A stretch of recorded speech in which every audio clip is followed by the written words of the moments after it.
मन पागल हो गंगा में डूबे नहाए मन रावण जो लहरों।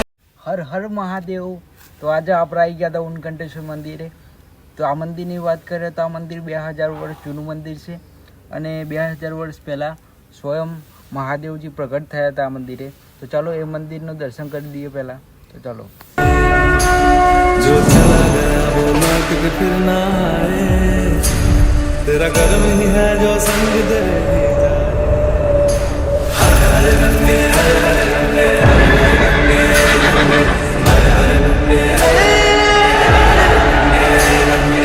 આ મંદિરમાં હજારો લીટર દૂધ મહાદેવને અર્પણ કરવામાં આવે છે।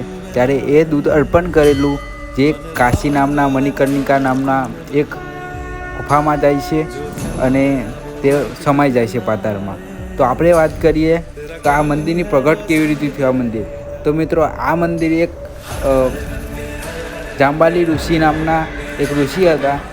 એમને તપ કર્યું 2000 વર્ષ સુધી। ત્યારે મહાદેવજી ત્યાં પ્રગટ થયા, ત્યારથી તેમનું નામ ઉનકંટેશ્વર નામ પડ્યું।